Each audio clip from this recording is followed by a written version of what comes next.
좋겠습니다. 오늘은 시편 19편에 있는 얘기는 참 쉬운 얘기예요. 참 재밌는 얘기예요. 시편이 150편까지 있는데 그 시편 하나하나를 여러분이 다 모릅니다. 저도 그거 다 모른다고. 근데 읽어보면 아 이런 시구나 이렇게 알 수만 있어도 좋을 텐데 사실 그것도 쉽지 않습니다. 읽어도 뭔 얘기인지 몰라요. 그러니까 설명해 주라고 목사가 있는데 문제는 목사도 몰라. 이거 뭐 알아서 설명을 해 주시면 좋겠지만 참 쉽지 않아요. 근데 시편 19편은 한번 딱 읽으면 아 이거구나 이렇게 알 수 있는 시 중에 하나예요. 요 시를 이해하려면 어떻게 하면 되느냐면 이게 이제 크게 두 가지 얘기하는 거거든요. 어떤 얘기하느냐면 하나님이 너무 가까이 계시다는 거예요. 이 시가 얘기하고 있는 건 하나님은 저 멀리 계신 분이 아니라 너무 가까이 계시는데 자연 만물 속에 해, 달, 별, 바다, 산 이 모든 것 속에서 하나님을 느껴온 한 시인이 이 시를 고백하면서 하나님은 나한테 이렇게 가까이 계신 분이야 이런 얘기를 하는 거 하나 하고 두 번째는 그 자연뿐만 아니라 율법 성경을 읽어보니까 이 율법 속에 우리의 살아갈 방향을 정해주시고 너네 이렇게 살아라고 말씀해주시고 하나님의 뜻을 자세하게 풀어주셨더라는 거예요. 성경 속에서 만나는 하나님, 자연 속에서 만나는 하나님, 그래서 하나님이 멀지 않고 너무나 가까이 계신 하나님. 그래서 이 하나님을 만나고 살아가는 이 시인이 하나님이 너무 좋아서 아 하나님 내가 하나님 이렇게 가까이 계시는데 내가 어떻게 죄 짓고 삽니까? 나 죄 안 짓고 하나님의 말씀 묵상하면서 내가 제대로 살아보려고 그러니까 하나님 나를 늘 지켜주시고 가까이 계셔주세요. 뭐 이런 걸 시로 쓴 게 시편 19편이에요. 우리도 느낄 때가 때로는 있을 겁니다. 아마 30년 40년 뭐 교회 다니시면서 자연 속에서 하나님을 전혀 못 느꼈다. 그러면 감성이 조금 떨어지는 사람이죠. 너무 이성적인 사람은 잘 못 느껴. 근데 감성이 좀 있는 사람들은 하나님을 참 느낄 때가 많습니다. 오늘은 그런 걸 머릿속에 넣고 자연 속에 계신 하나님, 말씀 속에 계신 하나님, 이 두 하나님을 설명하면서 이 두 하나님 때문에 내가 이렇게 살아갈 겁니다 라고 결심하는 시인의 결심을 여러분이 읽어보시게 될 거예요. 자, 시편 19편을 한번 읽어보겠습니다. 자, 본문을 읽으시면서 제가 지금 설명한 걸 머릿속에 넣고 읽으시면 이해가 참 빠르실 거예요. 1절 읽습니다. 시작. 하늘이 하나님의 영광을 선포하고 궁창이 그의 손으로 하신 일을 나타내는도다. 하늘이 하나님의 영광을 선포하고 자, 여러분 하늘을 쳐다보면서 그 참 맑은 하늘, 참 저 높은 하늘을 보면서 저 하늘이 하나님의 영광, 하나님의 살아계심을 얘기해 주는구나. 여러분 하늘을 보면서 하나님을 느끼신 적이 있어요, 없어요? 하늘에 계신 우리 아버지라고 얘기는 하지만 우리가 하늘을 바라보면서 내가 하나님을 얼마나 가까이 느낄 수 있을까? 근데 이 시인이 하늘이 하나님의 영광을 선포하고 궁창이 그의 손으로 하신 일을 나타내는도다. 이 궁창, 공간이. 자, 2절 뭐라고 표현하느냐면 시작. 3절, 4절,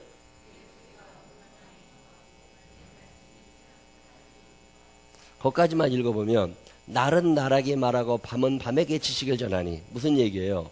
날은 날에게 말해.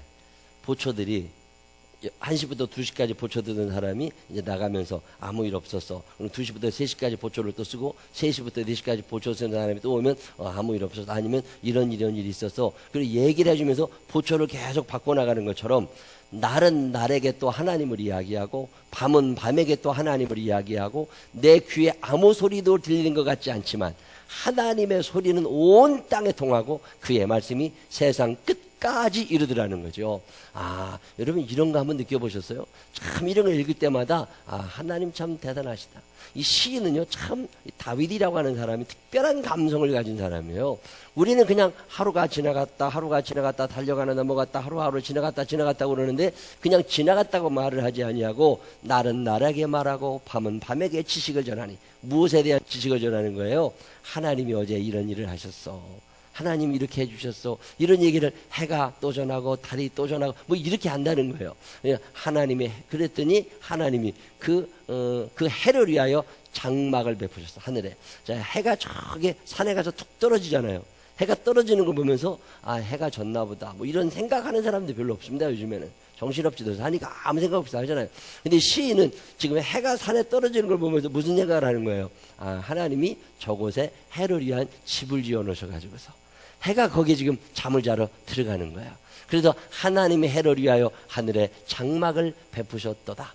해는 그의 신방에서, 아침에 해는 그의 신방에서 나오는 신랑과 같이 힘이 나가지고 탁 나와가지고 그의 길을 달리기 기뻐하는 장사 같아서 이쪽 산에서 탁 뛰어 올라가지고 하루 종일 해가 걸어가는 거죠. 열심히 걸어가가지고 하늘 이 끝에서 나와서 하늘 저 끝까지 운행하며 그의 열기에서 피할 자가 없도다.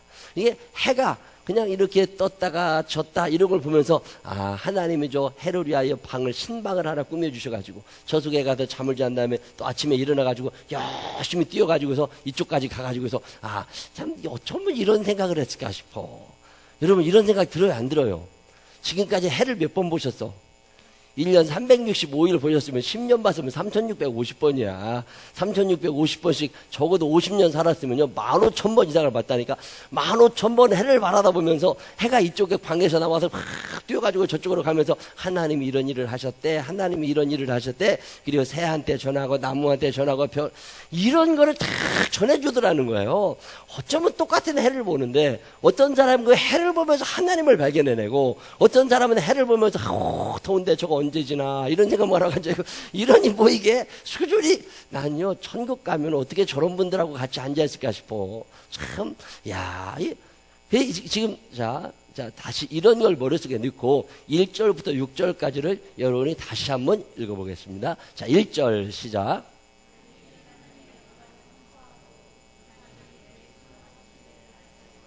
날은 날에게 말하고 밤은 밤에게 지식을 전하니 언어도 없고 말씀도 없으며 들리는 소리도 없으나 그의 소리가 온 땅에 통하고 그의 말씀이 세상 끝까지 이르도다. 하나님의 해를 위하여 하늘에 장막을 베푸셨도다. 해는 그의 신방에서 나오는 신랑과 같고 그의 길을 달리기 기뻐하는 장사 같아서 하늘 이 끝에서 나와서 하늘 저 끝까지 운행하며 그의 열기에서 피할 자가 없도다. 이게 억지로 달리는 게 아니라 그냥 좋아가지고 아침에 해가 떠가지고 열심히 달려가지고 저기가 쑥 들어가서 신방에 다시 들어간다는 거잖아요. 이야, 이 참 젊은 신랑이 신부를 맞으러 자기 신방에 들어가는 것처럼 해가 떠가지고 해 질 때까지 열심히 뛰어가지고 거기에 들어간다고. 난 이런 표현을 볼 때마다 저 사람은 저런 표현을 저렇게 아름답게 참 대단한 사람이에요. 이게 1절부터 6절까지예요. 시편 19편은 1절부터 6절까지 읽어보면 이 자연 만물 속에서 만나지는 하나님. 아, 하나님은 하늘에 해, 궁창에 땅에 다 계시면서 나랑 이렇게 가까이 계시는 하나님. 이 이야기를 한 후에 7절부터는 여호와의 율법을 내 손에 잡혀있는 하나님의 말씀 속에서 하나님을 찾습니다. 자, 7절 읽습니다. 시작. 여호와의 증거는 확실하여 우둔한 자를 지혜롭게 하며 여호와의 교훈은 정직하여 마음을 기쁘게 하고 여호와의 계명은 순결하여 눈을 밝게 하시도다. 여호와를 경외하는 도는 정결하여 영원까지 이르고 여호와의 법도 진실하여 다 의로우니 금 곧 많은 순금보다 더 사모할 것이며 꿀과 송이꿀보다 더 달도다. 아멘. 자, 여기까지만 보면 여호와의 말씀, 여호와의 율법. 자, 그 자연 만물 속에서 하나님을 만난 시인은 성경책 속에서도 하나님을 만납니다. 여러분 이게 참 중요한 게 왜 그러냐면 자연 만물 속에서 하나님을 너무 찾다 보면 신비주의자가 돼요. 그냥 자기 감정대로, 자기 느낌대로만 하나님을 하게 됩니다. 그러면 이단이 되는 거예요. 그러면 신앙의 깊이가 깊어지지 아니하고 감정에 치우쳐가기 때문에 환난을 이겨내지를 못합니다. 시험에 넘어가게 되었어요. 그래서 하나님의 말씀, 기록된 하나님의 말씀을 거기에 같이 적어놓는 거예요. 여호와의 율법은 완전하여 영혼을 소송케 하고 여호와의 증거를 확실하여 우둔한 자를 지혜롭게 하고 여호와의 교훈은 여호와의 계명은 전부 다 하나님의 말씀을 얘기하는 거예요. 이거 읽으면 눈이 밝아지다. 여호와를 경외하는 도는 정결하여 영원까지 이르고 여호와의 법도 진실하며 다 의로우니 금 곧 많은 순금보다 더 사모하고. 이 시인이 무슨 얘기를 하느냐면 돈이 그렇게 좋은데 그때는 돈이 아니라 금이거든요. 금으로 다 이렇게 주고받고 그럴 때 금 중에서도 순금보다, 요즘에 돈을 얼마나 사람들이 좋아합니까? 근데 이 돈보다 말씀을 더 사모하겠다는 거예요. 그 말씀이 얼마나 좋은지, 나는 그 하나님 아버지 주신 책은 귀하고 중하신 말씀일세, 기쁘고 반가운 말씀 중에 날 사랑한다 말 참 좋도다. 이 하나님 말씀, 그 말씀이 참 좋은데 그 말씀을 내가 더 사모할 것인데 꿀과 송이꿀보다 더 달도다. 참 이 고백을 들을 때마다 참 마음이 부끄럽고 회개가 많이 됩니다. 하나님의 말씀을 들을 때 달다고 느껴져요? 귀찮다고 느껴져요? 이게 하나님의 말씀이 단 사람 별로 없습니다. 근데 시인은 말씀이 참 달대요. 왜? 사모했거든.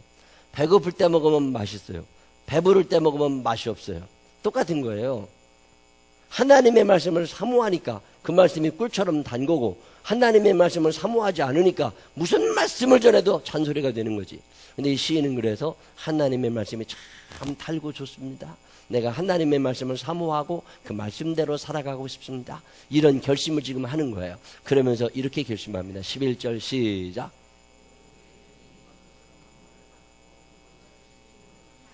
자연 만물 속에서 하나님의 음성을 들으면서 아, 이러면 안 되지, 이런 생각이 들었다가, 또 여호와의 율법 말씀을 읽을 때마다 아, 이러면 안 되지, 그러면서 아, 내가 또 하나님 말씀대로 살아야지. 그리고 그 말씀을 지킴으로 상이 크니이다. 그래서 하나님의 말씀을 지키는 재미가 있더라는 거죠. 자기 허물을 등이 깨달을 자가 누구리요?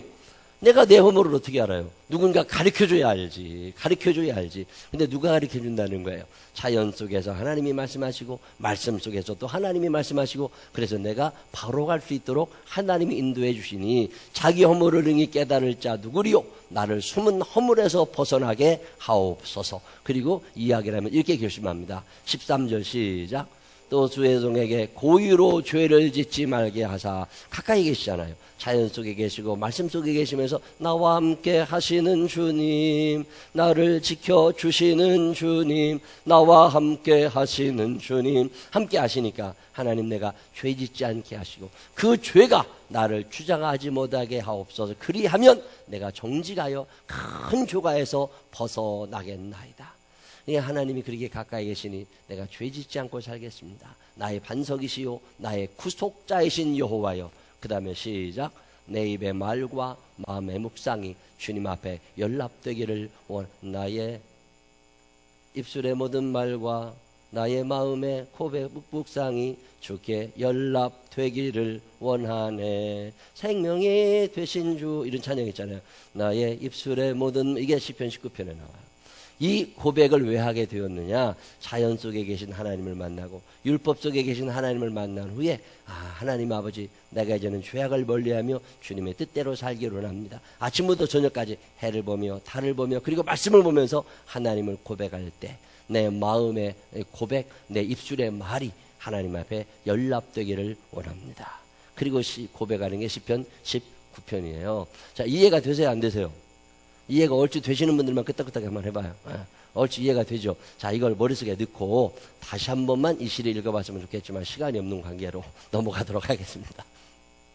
C.S. 루이스라고 하는 사람은 참 유명한 사람인데 이 정도의 이름은 여러분이 외워두시면 좋을 것 같습니다.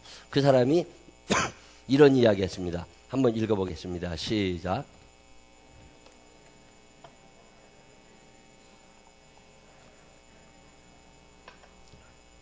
가장 뛰어난, 그 다음에 뭐예요? 서동시 가운데 한 편이라는 거예요. 자연을 보면서 하나님을 느끼는 사람들, 그리고 그분의 음성을 듣는 사람들이 간혹 있어요. 저는요, 그랜드 캐니언을 가서 하나님을, 백두산 천지에 올라가서 하나님을, 이 하나님 정말 대단하시다. 나야가라 폭포를 보면서 하나님 대단하시다. 제가 저 강원도 화천에서 군 생활할 때 그 1000고지가 넘는 산에 탁 올라가잖아요. 그럼 저 밑에 있는 산부터 쫙 이렇게 그 나무들이 바람이 한번 불면 쫙 하면서 이게 나무 파도가 칩니다. 여러분, 물만 파도가 있는 게 아니에요. 나무 파도가 있어요. 높은 산에서 이렇게 내려다보면요, 파도가 쫙 쳐가지고 바람이 저 밑에서부터 쫙 올라오면요, 장관입니다, 장관. 야, 이거 하나님 참. 어느 날 아침에 전방 GOP에 있다가 아침에 일어나가지고 나왔는데 이렇게 안개가요 쫙 껴가지고 앞이 안 보여. 1m 앞도 안 보입니다. 그럼 거기다 가만히 있었거든요. 그리고 났는데 이렇게 조금 지나니까 그 안개가 쫙 껴있는 그 위로 이렇게 봉우리가 하나씩 보이기 시작해요. 그게요 꼭 이 바다에 섬이 떠 있는 것 같아요. 바다에 섬 하나가 떠 있는 게 안개가 쫙 꼈는데 거의 봉우리만 위에 볼록볼록 내미는 게 참 멋있습니다. 야, 하나님께서 오늘 나 기분 좋으라고 이 아름다운 장면을 연출해 주고 계시는구나. 그리고 나서 밥 먹고 나오잖아요. 다 없어졌어. 해만 치면 안개 싹 없어져 버리니까. 여러분 자연 속에서 하나님을 느낀다. 지리산에 올라가잖아요. 노고단에. 이런데 노고단 이런데 가보면 안개가 참 멋있습니다. 그 노고단이 안개가 참 유명한 데거든요. 그 안개를 바라다 보면서 이 하나님이 생각이 나느냐는 거죠. 하나님 생각이 나느냐는 거지. 자, 해변에 서면 맑은 동해안의 해변 끝까지 올라오지도 못해. 해변이 이렇게 물이 쫙 오니 끝까지 올라오지도 못하면서 또 다가왔다가 물러서는 흰 거품들을 봅니다. 올 때는 뭐예요? 물이었는데 갈 때는 거품으로 갑니다. 최선을 다해 달리다 힘이 빠졌는지 풀이 죽어갑니다. 그렇게 떠나는가 싶으면 또 힘을 모아 찾아옵니다. 계속 올라오죠. 그리고 또 흰색이 되어 사라집니다. 해변은 대꾸도 없고 바다는 소리를 내어 부르다 또다시 내려가는 거예요. 이렇게 왔다가 연상이 드세요? 떠나야 하는 바닷물은 화가 날지도 또 그냥 가니까 그러면 언젠가는 더 큰 소리를 내며 찾아올지 모릅니다. 결코 포기하지 않아. 사람들이 몰라. 저 높은데 뭐 낮은데 다 오죠. 자, 그 다음에 해변에 서면 왠지 작아져. 훨씬 작은 모래들인데 그들이 뭉쳐있는 해변에 서면 난 자꾸 줄어듭니다. 그리고 끝도 없이 아득히 보이는 수평선을 보면 숙연해집니다. 눈을 감아요. 눈을 감으면 모래들이 뭉쳐진 해변과 하나 일곱파 찾아왔다 거절당해 출렁이는 바닷물들이 보입니다. 쫙 왔다가 쫙 사라져가죠. 그리고 끝없이 찾아오셨다가 거절당하시고 나시는 하나님이 보입니다. 이게 같이 이렇게 오고 싶었는데 그냥 또 밀려나가는 거예요. 그러면 또 그 사람 앞에 작아집니다. 이게 같이 왔다가 맞아주지 않으니까 거품돼서 사라져버리고 그리고 포기하지 않죠. 그래도 또 찾아와. 그러면 또 그 사랑 앞에 작아집니다. 난 해변에 서면 자꾸 작아집니다. 뭘 본 거예요? 뭘 보면서 뭘 본 거예요? 쫙 몰려와서 같이 있고 싶어. 근데 아무도 안 맞아줘. 또 힘이 쭉 빠져가지고 거품돼서 사라져. 그래서 또 찾아와. 또 거품돼서 사라져. 그런 속에서 누구를 발견하는 거예요? 하나님을. 말도 안 듣는 줄 알지만 또 찾아오셨다가 기운 빠져도 쭉 빠져가신다 하시다가 포기하지 아니하고 또 찾아오셨다가 또 찾아오셨다가 이 파도를 바라다 보면서 하나님의 생각이 나고 하나님의 생각이 나니까 그 해변에 서면 하나님은 끊임없이 찾아오셔서 사랑하시는데 나는 왜 이걸 맞아주지를 못하고 나는 왜 이분을 모셔드리지 못하나 이런 생각이 문득 들 때가 있죠. 그때 지은 시가 해변에 서면 누가 지었는 줄 아세요? 내가 만든 시예요. 몇 년 전에 동해안에 갔다가 이 시 하나 적어놓고 왔어요. 근데 찾아보니까 아직 남아있더라고. 다 어디로 간 줄 알았더니. 잘 졌어요? 못 졌어요? 잘 졌죠? 시를 쓴다고. 한번 쭉 써내렸다가 갔다가 어디다 그냥 묵혀놨었는데 문득 이 시가 생각이 났어요. 여러분, 늦가을에 떨어지는 낙엽을 보면 하나님 생각이 나요? 안 나요? 저는요, 그런 바다를 보면 하나님 생각이 나요. 늦가을 떨어지는 낙엽을 보면 하나님 생각이 나고 그 떨어지는 낙엽 속에서 하나님의 음성을 듣습니다. 뭐라고 말씀하세요? 겨울이 곧 올 거다. 떨어지는 낙엽 속에서 사도 바울이 겨울이 오고 있다. 내 옷을 갖고 와라. 두루마리 책을 갖고 와라. 마가를 데리고 와라. 뭐 이런 얘기 하잖아요. 낙엽을 보면서 붙들고 있을 때보다 놓고 떠날 때가 더 아름답다고 말씀하십니다. 어떤 사람이 이런 시를 썼어요. 나에게 든다는 게 우리 늙어가는 것이 아니라 조금씩 익어가는 겁니다. 노사연의 바람이라는 노래 끝부분이에요. 우리 늙어가는 것이 아니라 그냥 다 늙어서 어떻게 가는 게 아니라 조금씩 익어가는 겁니다. 그냥 익어가는 거라고. 익어가면서 남은 날을 계수하며 살아가라고 말씀하시는 거예요. 이 떨어지는 낙엽을 보면서 하나님이 계시구나. 하나님이 오늘도 나한테 너도 언젠간 저렇게 떨어질 거니까 준비하라고 말씀해 주시는구나. 저거 떨어질 때 얼마나 아름다워요. 이 초록색 이파리가 떨어지면 마음이 아파. 근데 탁 물들어가지고 쫙 떨어지는 거 보면 참 이쁘다고. 그게 떨어질 때 돼서 떨어지는 거거든. 이게 나이가 들어가지고 야, 이 하나님이 그 떨어지는 낙엽을 보면서 하나님이 주시는 음성을 한번 좀 생각하세요.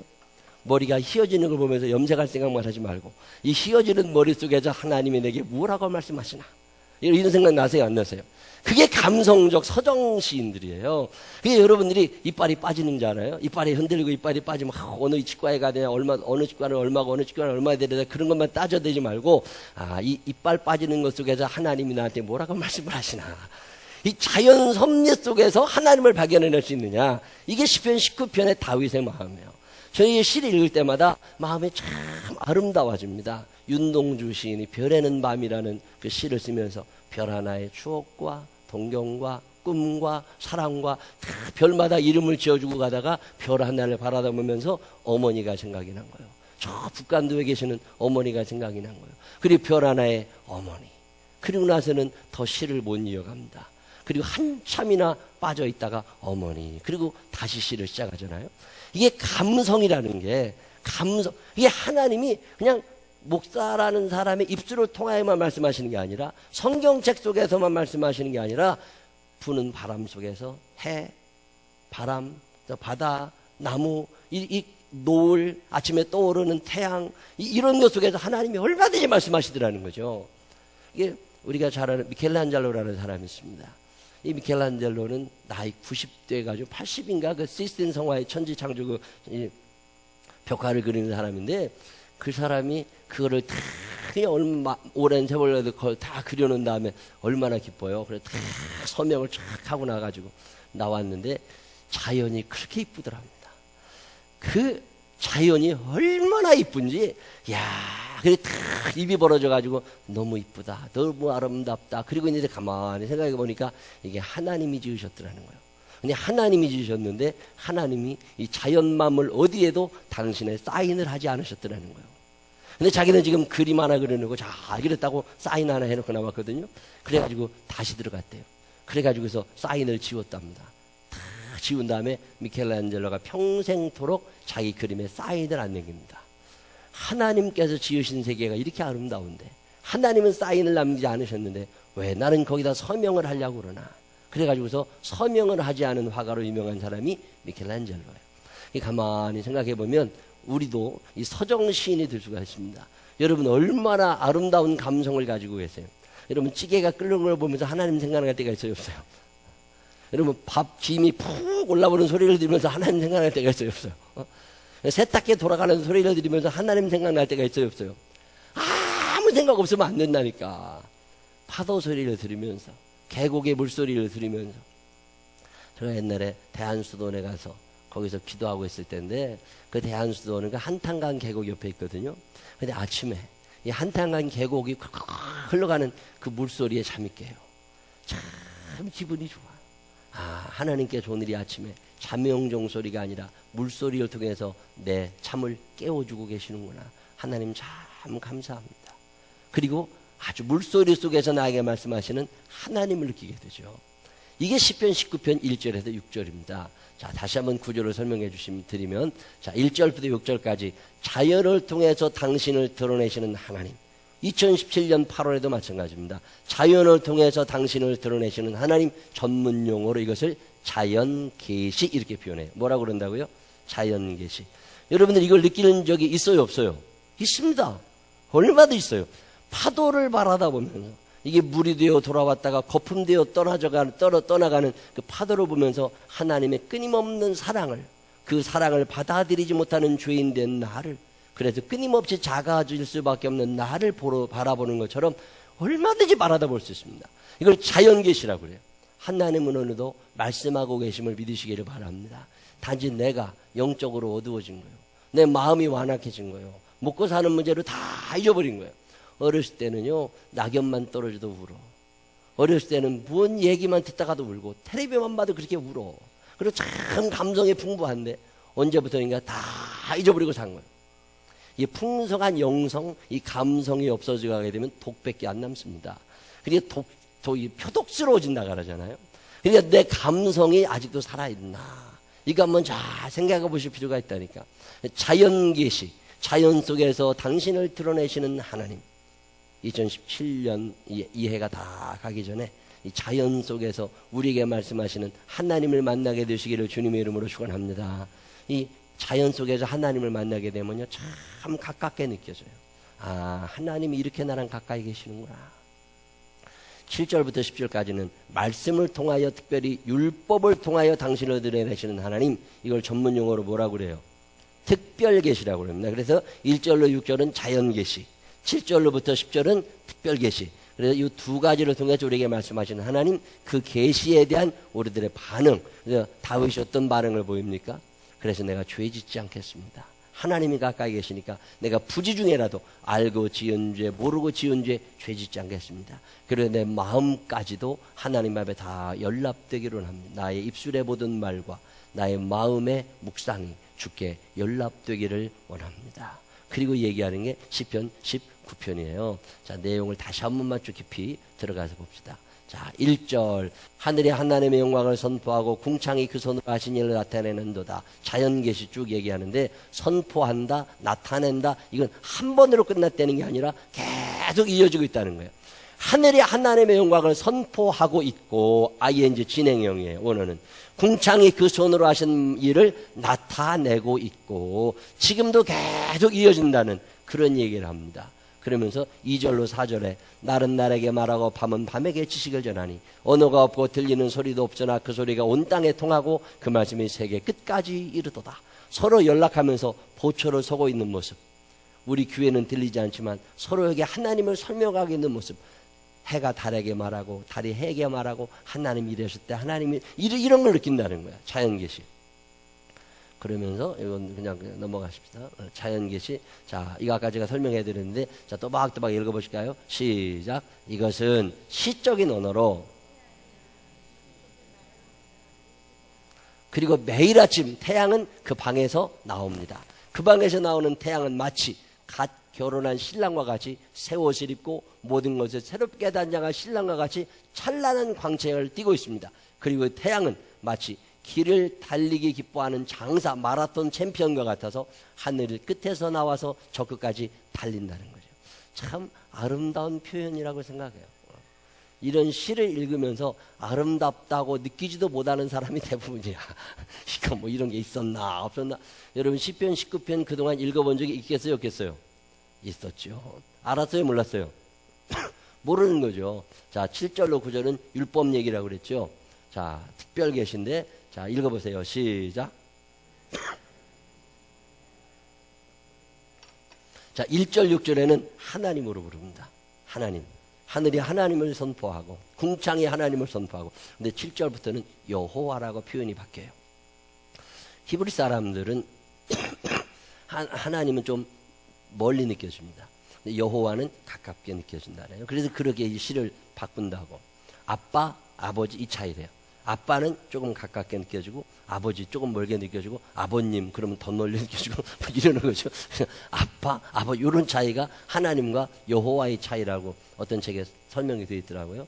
하나님의 말씀은 여러 가지 비슷한 말로 표현합니다. 여호와의 율법, 여호와의 증거, 여호와의 교훈, 여호와의 계명, 여호와를 경외하는 도, 여호와의 규례 다 마찬가지인데, 이 말씀이 완전하다, 확실하다, 정직하다, 순결하다, 정결하다, 확실하다 뭐 이런 얘기로 설명했다는 얘기고, 하나님 말씀의 효과, 그 말씀을 내가 열심히 믿고 지켰더니 영혼이 소성게 되었다, 우둔한 자가 지혜롭게 되었다, 마음이 기뻐졌다, 눈이 밝아졌다, 영원한 하나님의 말씀이시다, 의롭게 됐다, 뭐 이런 얘기 설명했다는 게 나오는 거고, 이거 그냥 쭉 그냥 쭉쭉 넘어가시면 될 것 같아요. 자, 그래서 자, 밑에 한번 읽어보실까요? 여기 시작. 하나는 자기가 알지도 못하는 사이에 지은 죄이고, 또 하나는 고의적으로 죄를 짓는 것입니다. 그래서 하나님, 내가 죄 지지 않고 살도록 나를 좀 도와주십시오. 나를 좀 도와주십시오. 알고 지은 죄, 모르고 지은 죄를 용서해 주십시오. 그러면서 고백합니다. 나의 반석이시요 나의 구속자이신 여호와여, 내 입의 말과 마음의 묵상이 주의 앞에 연락되기를 원하나이다. 자, 이해가 되셨어요 안 되셨어요? 이해가 충분히 되셨죠? 자, 1번 시작. 자, 여러분이 지금까지 살면서 자연 속에서 하나님을 만난 적이 있느냐? 하나님이 얼마나 가까이 계신데 그 하나님이 나에게 수도 없이 말씀하셨을 거예요. 근데 내가 못 알아들은 거지. 맑은 영혼을 가지고 마음이 정결한 자는 그 다음에 뭐예요? 하나님을 볼 것이요. 하나님의 말씀을 안 하시는 게 아니에요. 내가 안 보이는 거예요. 왜? 마음이 정결하질 않아. 마음이 정결한 자는 하나님을 볼 것이요. 마음이 정결하면 하나님이 보입니다. 깨끗한 게 다 보여요. 근데 마음이 정결하지 않으니까 이제 하나님이 안 보여. 자연계시 속에서 만난 하나님. 자, 한 번쯤 생각해 보세요. 그런 하나님이 있었나? 그런 하나님이 있었나? 그리고 언제 때가 되면 이런 얘기도 좀 나누세요. 자, 내일부터 휴가를 가면 목요일날 저녁에, 금요일날 저녁에 파도 소리를 들으면서 태양을, 별을 바라다보면서 그 과거에 나에게 이렇게 말씀하시던 하나님을 서로 이야기하라는 거잖아요. 그게 이 얘기예요.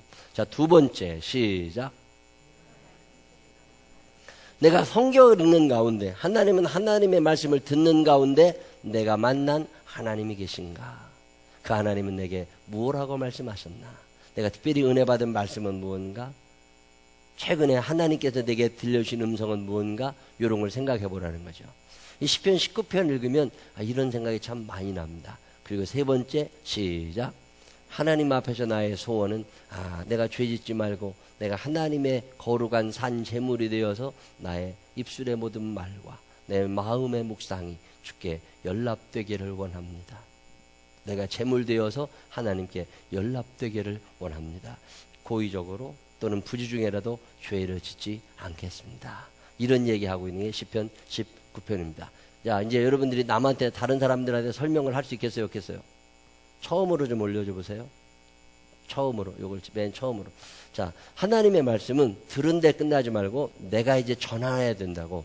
내가 이걸 전해야 된단 말이에요. 자, 이제 마지막으로 시편 19편 1절부터 14절까지를 한번 읽으시면서 다시 한번 시를 이해하고 그 다음에 이 말씀 속에서 들려지는 하나님의 음성이 내게 뭐라고 말씀하시는지 한 번쯤 생각해 보는 시간 갖겠습니다. 자, 1절 크게 읽습니다. 시작.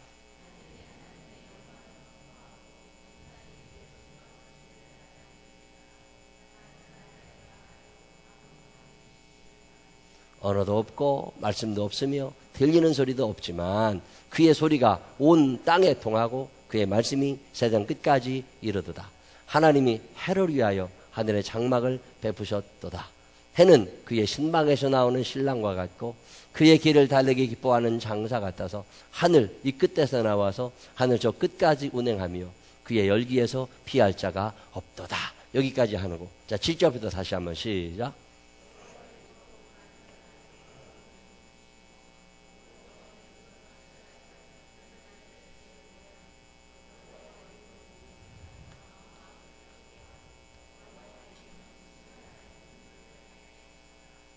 여호와를 경외하는 도는 정결하여 영혼까지 이르고 여호와의 법도 진실하여 다 의로우니 금 곧 많은 순금보다 더 사모할 것이며 꿀과 송이꿀보다 더 달도다. 또 주의 종이 이것을 경고를 받고 이것을 지킴으로 상이 크니이다.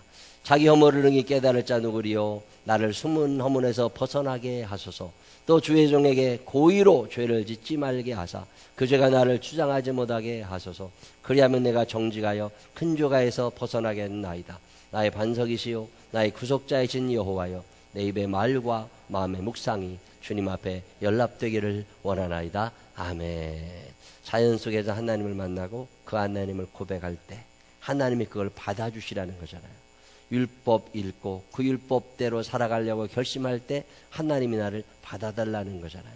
여러분 살면서 24시간 끊임없이 내 곁에서 말씀하시는 이 하나님과 함께 죄를 멀리하면서 정결하게 살아갈 수 있는 믿음의 사람들이 되시기를 주님의 이름으로 축원합니다. 기도하겠습니다. 하나님 아버지 감사합니다. 시편 19편 속에서 말씀하시는 하나님의 음성을 듣습니다.